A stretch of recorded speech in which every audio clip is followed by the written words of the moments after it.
Okay, we'd like to thank everybody for joining us. My name is Catherine Gutierrez. This is the PICS webinar on the 6 steps to stop supply chain hazards, and we will begin our presentation. Our presenter joins us today from a very strong background in safety, supply chain management, and pre-qualification. That is Mr. Scott Spencer, who is more than a 10-year veteran in supply chain management and pre-qualification. Scott Spencer will be speaking to us today on those 6 steps to stop supply chain hazards.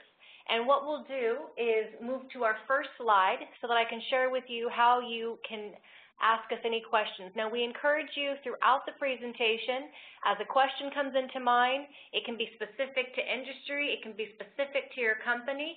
Please feel free to follow the steps here to ask us a question, and we'll be sure to answer all questions at the end of the presentation. We've already set time aside, so please feel free to do so. Additionally, if you come up with any questions after the presentation is over, I will give you my email address. You'll have a way to reach Scott Spencer directly via myself, as well as I believe we have a final slide presentation in here that has his email address as well. But do feel free to have those questions as they come up sent in through the chat panel, because there are quite a few people here on our presentation today who I'm sure can benefit from hearing what your questions are. So let me just quickly share with you how to ask a question. What you'll do is you'll open the chat panel. In the Send To drop-down list, select the host, enter a message into the text box, and then the step varies depending on the operating system. If you have a Windows system, you'll click Send. If you have a Mac system, you'll simply click Enter. Again, all questions will be answered at the end of the webinar. My name again is Catherine Gutierrez, and I will be asking those questions to Scott Spencer, and he will answer those questions. So what I'd like to do now is turn the time over to Mr. Scott Spencer to begin our presentation on how to stop supply chain hazards in 6 steps. Perfect. Thanks, Catherine. Appreciate that. Now, I can't guarantee in advance that I'll be able to answer every question that's posed at the end of this presentation, but I'll give it my best shot. You know, it's interesting. I've been around this space now, as Catherine mentioned, for over a decade. Interesting as we started talking about evaluating risks and looking at supply chain, the focus mainly was on those high-risk on-site service providers. And it's interesting as we've seen this evolve over the last, especially over the last 5 years. My big global clients have placed a lot of emphasis on the rest of the supply chain. You know, what do we do with transportation companies? What do we do with Tier 2 and Tier 3 service providers? What are we doing with our material suppliers? How are we tracking deficiencies, quality? How are we evaluating sustainability? All of these have become pressing issues as big global companies strive to report sustainable practices on an annual basis. And knowing that, their supply chain is a big part of that. So whether we're talking carbon footprint or anti-bribery or corruption, and we'll touch on all of those today, or many of them, as we talk about some of the risks we see within supply chain and how we can mitigate those risks. It says here in the research we did, over 60% of top executives rate risk management as a strategic initiative for this upcoming year. Well, you know what, I think 60% is probably an underestimated number there. It seems to be a top priority for just about every major company I meet with. So what we're going to do today, you guys, is we're going to take a look at how can we best approach this space and what can we do to mitigate some of those risks, specifically around our material suppliers and more the supply side of our chain as opposed to the service side, although we'll touch on both areas. So 6 of the hazards that we identified for this presentation, and I know there are many more, but the 6 that we looked at were delays, disruptions, it's coming out mainly from the supply side, safety threats, so as we look at the service side as well, financial issues, environmental concerns. And I'm going to roll that up into more of a sustainable approach to that, and then the interconnected risks. So what we'll do is we'll take a look at each of those risks, and we'll come up with some solutions. Now, I wish they could be more specific to your individual needs. And so right now, I'll just kind of open this door to all of you. If, as we go through this presentation, if there are very specific items you'd like to address that that touch maybe specifically on areas of your company's organization, don't hesitate to reach out to us directly. We'd be more than happy to consult with you on any of those issues. The first hazard that we're going to touch on today is around delays. And as I go through these, hopefully I'll share a few case studies so that you can see the importance and hopefully be able to relate this back to things you may be doing internally to handle these hazards. First, poor quality output of supplier plants. I think a few years back when we saw the Walmart example with the lead-based paint coming through their chain, we saw, I think all of us had a heightened awareness of, what are our suppliers doing, especially when we use overseas suppliers. What type of quality standards are they subjected to? It's interesting as we roll global solutions for our clients right now. The standards in other countries don't necessarily meet our expectations or standards. So what are we doing to evaluate the quality performance at those sites? Are we conducting audits? Are we multi-sourcing? So are there more than one site? And I'll touch more on that as we move forward. We've seen increased inspections, border control issues. We've seen this between the U.S. and Canada or the U.S. and Mexico. That is delaying delivery of product. It is becoming increasingly more difficult to get those products back and forth across borders. So as we look at what's causing delays as we receive these shipments, high levels of handling or inspection, litigation, increased regulation coming from governments, these need to be taken into account. Looking at historical aspects of that as well. Delays in material flows when a supplier cannot respond to changes in demand. And as later in this presentation, we'll talk about financial concerns and the abilities to deliver. Going beyond what's on paper is so critical as we evaluate these suppliers. Let's talk about some of the solutions for that first hazard. We can plan mitigation strategies based on historical information. Since 9/11, we've seen, as I mentioned, the border control issues. We can change expectations. We can increase the way we order product and the time allotted to get that product in. Economically place size and capacity inventory reserves. That is a tricky balancing act. And as I talk to clients that deal with shipments that have been disrupted due to natural disasters that we didn't even think about a few years ago. But as tsunamis have hit major supply areas, what are we doing to make sure that we're prepared? What redundancies are in place? How much are we carrying on our own internal reserves, because that costs us a lot of money, and how much are we relying on our suppliers to maintain on our behalf? Maintain excess flexible capacity in existing plants. I'm going to touch on this in just a minute when we start talking about, when disaster strikes, how are we managing that? But I'm working with a very innovative company right now that provides solutions for redundancy planning. So they will help identify additional suppliers in other parts of the country. So should a tsunami hit and take out a plant in China or in Japan, immediately they've got a solution to fall back and already have qualified suppliers in place to fill the gaps and make sure those catastrophes don't take away from or limit their ability to get that supply. Combine inventory with different transport modes.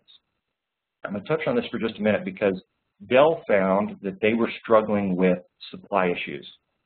It was costing them a lot of money to keep high-cost products that were being manufactured overseas in their warehouses in the U.S. So what Dell actually did was decided to take a two-tiered approach to the problem. So all of their high-value components are stored with their supplier in the Far East, and they're shipped over on an as-needed basis. So they rely on them to maintain that side of the equation. But for their low-cost, their less expensive components, all of that that's shipped regularly throughout the U.S. and Canada are stored here in centralized locations where they have easy access to it in the U.S.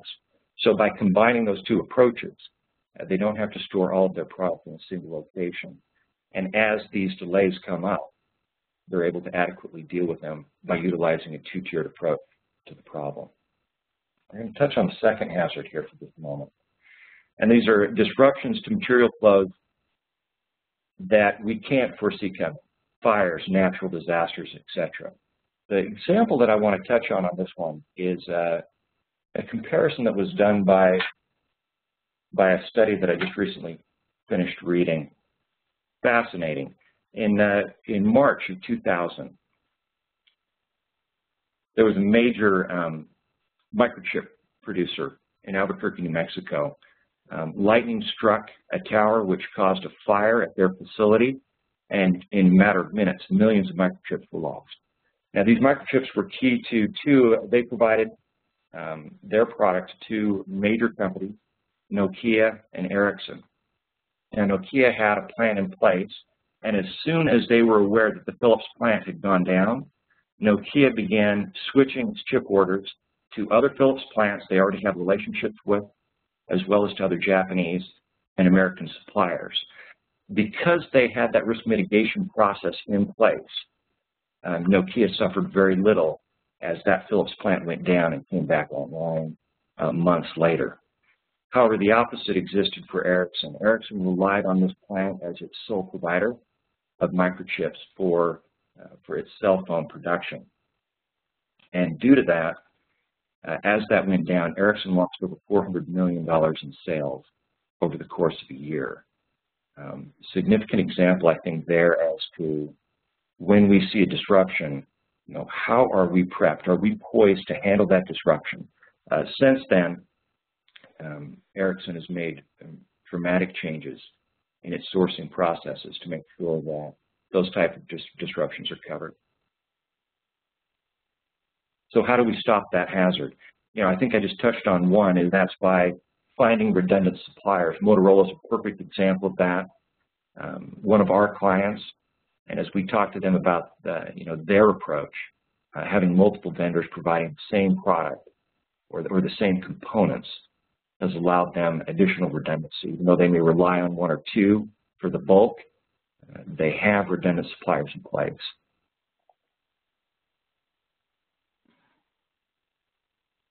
I'm going to move to the third hazard here. I think if I can get there we go. And that's around safety threats. And I think what all of my clients have realized over the last few years is that every supplier that they bring on site is a potential liability. A single misstep can cost you billions. What's interesting here is where we direct our attention and what we're managing. I want to touch, I'm going to kind of skip down here to the bottom and share with you an experience that was shared with me by a client. I recently returned from Australia, and this was shared repeatedly as they tried to communicate to their staff the importance of risk management and what represents a risk within their organization. And a snowplow driver was actually brought up as the example. Now, this is an actual case, so I think you'll find it interesting. My client is a consultant, environmental consultant, and has several very large international clients. And they were working on a project up in the Northeast U.S. And it was over the winter. And as they tried to prepare the site, they found that there was a large parking lot where their employees and some of their clients' employees needed to park. So the project manager noticed there was a gentleman with a snowplow in the front of his truck down the road, handed him a $20 bill and said, "We need you to come clear the snow off of this parking lot so that we can park and get on with the project later that week." Now, interesting, it was only a $5,000 project, and this is a project for a client that they do hundreds of millions of dollars in business with every year. That snowplow driver came on site, and as going about doing his activity, accidentally slipped or came up, went up an embankment and struck an oncoming passenger train. So here now, over a $20 deal with a snowplow driver. It was just a low risk, low exposure, one-shot type deal.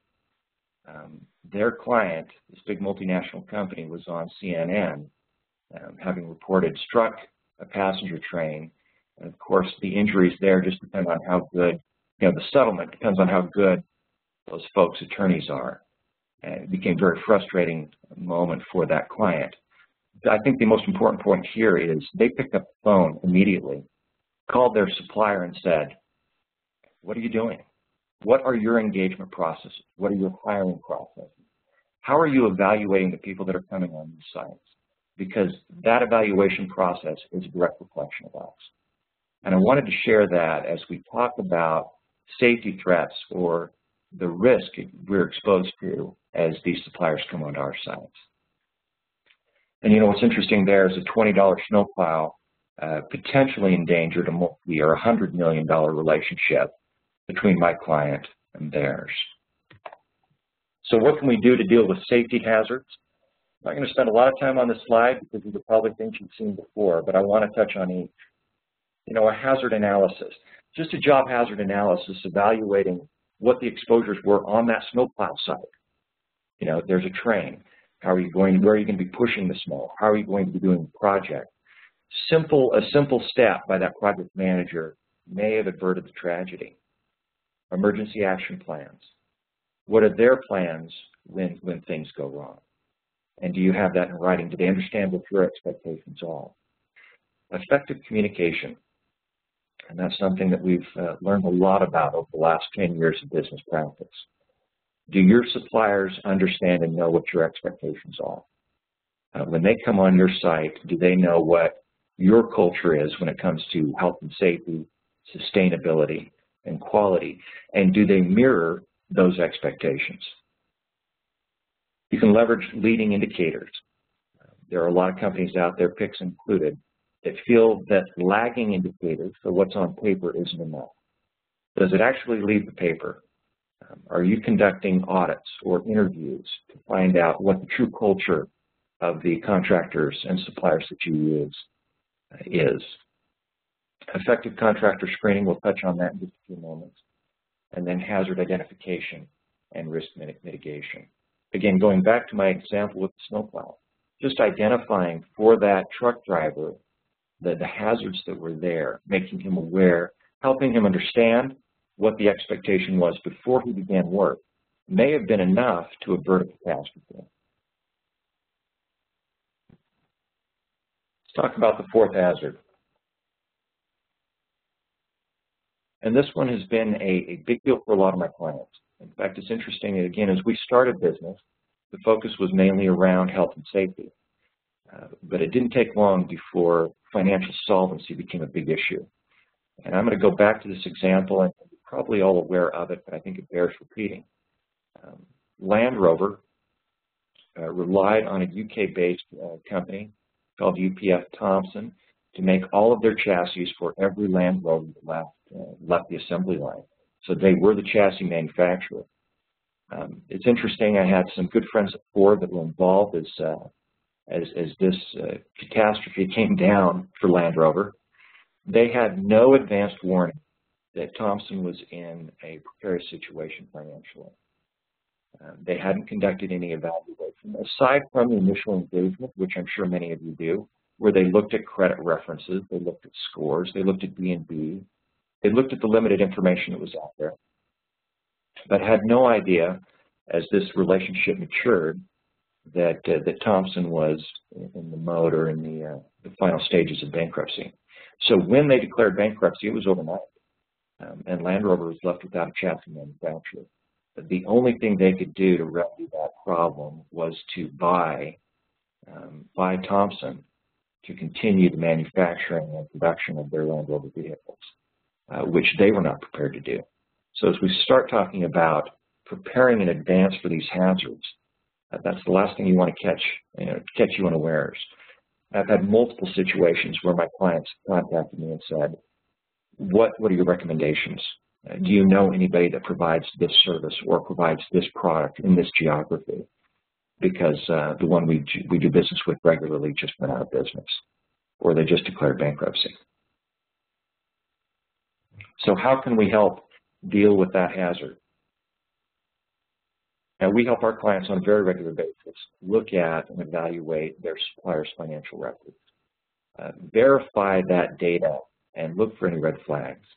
Not only do I want to know what's going on with them right now from a financial perspective, but what litigation, what lawsuits are out there right now that may have a negative impact. And I'm not talking the small suits that we see every day, but what do we have out there that may cause issues going down the path? We need to make sure that we communicate internally when challenges are brought up or when we see these small red flags. What I find typically is someone within the organization is aware. I'd be willing to bet at Land Rover there were people that knew and had close relationships with Thompson that were aware of their financial struggles, but maybe didn't communicate that clearly or effectively enough throughout the organization to avoid the problem. Store that collected information where it can be easily accessed and shared across the organization. And then, as I've mentioned, and I'll continue to repeat upon it because I think it's important as we look at strategies for finding and developing relationships with redundant suppliers. Do you have a database of folks that provide the same services that you have easy access to and can, at a moment's notice, engage those suppliers to help fill gaps and do that redundancy planning? We'll move now to hazard number 5. You folks, I apologize, this is a very informal, or not informal, too formal way to conduct an interview. I feel like I'm just speaking to the choir. Hopefully there'll be some good questions as we wrap this up. And again, if you want to reach out to me after this presentation, I'd be more than happy to talk specifics as we move through your individual companies and your concerns. This has been, it's been fun for me to see this evolve. Health and safety, environmental, they all kind of worked in their own little realm, and that still may be the case in your organization. But I'm seeing my larger organizations are wrapping this all up into what they call sustainability, and sustainability now becomes the top level manager for health and safety, environmental concerns, sustainable concerns, anti-bribery and corruption. All of that's been rolled up under this umbrella. I think it's a good move. As we look to address risk, having that all in one location has been very effective for many of my global clients. So triple bottom line reporting, I'm seeing more and more of that. Of course, I'm sure you are in your organizations as well. It's moved beyond the bottom line reporting of just profit to concern, legitimate concern about people and the planet. So as we look at this, at these concerns, these hazards, as you evaluate your carbon footprint, know that we need to be looking at our supply chain as well. So what is the carbon footprint there? Are we using transportation companies that are expanding our carbon footprint? Are there ways that we can more effectively manage our supply chain so as to limit that? Anti-bribery and corruption has become a huge deal. In fact, just recently, J.P. Morgan is in the throes of lawsuits and probes and investigations with regards to hiring in China and the different requirements and elements that are there that, that we may not consider bribery, but as they look at it through a state-owned entity perspective, it's there. So as you broaden your scope and if you start to reach out and create supply lines with other countries, are you aware of the regulation? Are you aware of how, just taking someone out to lunch can be viewed as bribery in some areas? So anti-bribery and corruption policies. I have a client right now that has drafted a great set of business ethics and anti-bribery and corruption policies that they require every supplier to review and sign off on at an executive level. So think about that as you evaluate what you're currently doing in these areas. Hiring practices. We all saw, several years ago, but we saw the negative impact that had on companies like Adidas and Nike to find out that, underage workers were being used in poor circumstances. As we evaluate supply chain risk, we need to think about what's our exposure as an organization and what do these suppliers potentially expose us to and what can be called into question. Energy and non-renewables consumption, of course, again, coming back to the sustainable practices within, our ecology, within the planet. So what do we do to deal with those hazards? And this touches mainly on, greenhouse emissions, but what can we do? How far can we dig? In fact, we created a module recently for a client that allows us to go through and ask these questions and determine, carbon emissions and greenhouse gas emissions for their suppliers, that then they're able to evaluate and look at on an annual basis and see how is this impacting our global or our carbon footprint, and what can we do to improve efficiencies within our supply chain as to minimize that impact. One thing that I would say, and I already mentioned my client's example of how they're getting their ethics, their business ethics, code of conduct, anti-bribery and corruption policies out to their supply chain. But as I mentioned earlier, communication is so critical. So as you think about effective methods to communicate with your supply chain, make sure that they understand what your sustainable practices, your business continuity plans are, and allow them to share and become part of that initiative.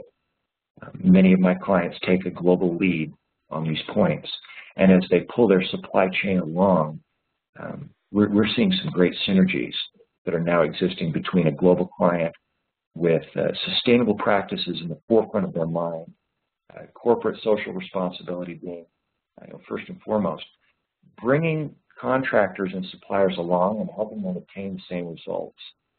At the end of the day, as we look at pre-qualification, we look at the evaluation of risk, it's just as much about improving the performance of those companies we work with as it is making sure that we meet our goals and objectives. Talk a little bit about interconnected risks. In fact, I'm going to jump down now. So Hazard 6 is really looking at how do all of these risks impact the way we do business, and how should we build a plan around that. I'm going to skip down here to the bottom. My quote by the gentleman that I read did a great job with IBM. He's been a consultant for years, but as Soon Hill says, by understanding the variety and interconnectedness of supply chain risks, managers, like the folks I'm talking to today, can tailor balanced, effective risk reduction strategies for their companies. What I find often occurs, and instead of reading through each bullet point here, let me share with you a common practice. I find that procurement has a pretty good handle on the risks they see and what they need, whether it's material suppliers, on-site providers. They have a select group of risks. Safety has a separate group. Operations has a group of risks they need addressed. Legal, management, executive management. But seldom do all of these stakeholders get on the same page and build a risk management strategy that's comprehensive. So what I end up finding out is I've got a really good procurement department that is adequately addressing insurance, and they're looking at financial solvency. I have a health and safety department, maybe within the same organization, that is adequately addressing leading indicators. They're doing some great evaluation. And I've got maybe another quality department that's looking at ISO standards and making sure their clients meet those expectations. But seldom do I see organizations that are cohesive and integrated in their approach to those risks. And that's something that we take a lot of pride in helping our clients achieve, is an integrated approach to that approach, to supply chain risk management. So how can we stop this sixth hazard? My recommendation is develop a comprehensive risk strategy involving all of your internal stakeholders. Pull everyone together. I've seen some great committees organized over the last few years where every key stakeholder department was involved and a comprehensive approach was developed. Don't allow that approach to stagnate. I'll touch on that here in just a bit. But oftentimes, I'll have a company say, yeah, we did that 10 years ago. Or 5 years ago, we did a comprehensive risk management plan, a business continuity plan, and we feel like it's carrying us forward. Don't allow that to stagnate. The nature of our economy and the nature of the risks that we face and the different variables that come into play are far too fluid to allow a plan to stagnate and to have just a single plan that we're running off of for more than a year. I like the fact, in fact, one of the authors that I read said, you know, our role as risk managers is very similar to that of a stock portfolio manager. We've got to attain the highest achievable profits, meaning how do we maximize our risk mitigation and do that without impacting or detracting from our bottom line. So how do I get the biggest amount of profit with the least amount of investment? And those are some things that I would look forward to consulting with you on and working with you on if there's an interest. So what should we do as managers? So managers must do, in my opinion, these three things. Step back and evaluate your current supply chain risk management strategy. Use consultants and industry peers to help with this look. Sometimes we just need to step back. You hear the old adage, you can't see the forest through the trees. Sometimes we get so involved in our day-to-day that an outside party or an industry peer finding out what they do to address the same types of risks is a very effective approach and allows us more objective evaluation of what we're doing and how we're managing these risks. Create a shared organization-wide understanding of supply chain risk. It's interesting, I just wrapped up a tour of Australia and New Zealand, and that was the focus of the tour. I have a global client headquartered here in the U.S. that wants to make sure that their business units and operating companies globally understand their approach to risk management, understand what constitutes a risk, and how important that is to the organization. We had parts of their group there in Australia that they were having contractors review and sign off on an forever interruption policy without even having read it. So what's in our policies and procedures? Do our folks understand it globally and understand the impacts? And third, adapt new risk management approaches to the circumstances of your particular company. And again, as I mentioned earlier, don't allow your approach to these risk management strategies or to risk stagnate.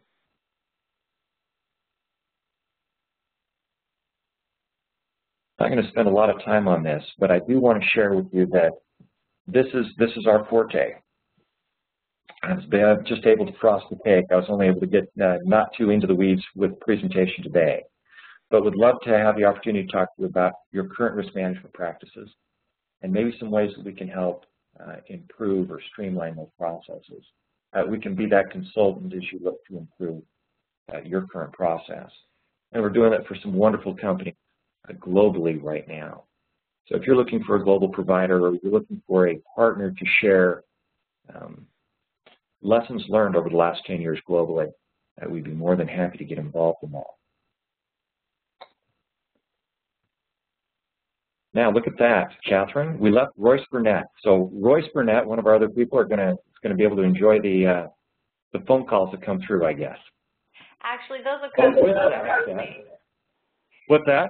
I said, actually, those will come to me directly, and I'll make sure we take care of them. So Royce, I left his slide up here because, as many of you saw who received the original email, he was our scheduled speaker and was called away. He recently had a baby, and so Scott Spencer was fantastic and filled in for us, so we really appreciate that. So please make sure, and I will dive into questions here in just a moment, but please make sure if you do have any specific questions that all you need to do is go ahead and either email those to me directly, and I'll give you my email address, or simply reply to any of the emails that you've received, and we'll take care of those for you. So we want to make Catherine, sure that in there. Hopefully we adequately addressed the topic today, and looking forward to hearing your questions. So anything you have, please send my way. Great. So I do have a couple questions here to get started with you for just a moment. The first is, what would you say are the top 2 ways to mitigate supply chain hazards? And I think I touched on them during the presentation, Catherine, but I would say making sure that your approach to these hazards is multidisciplinary.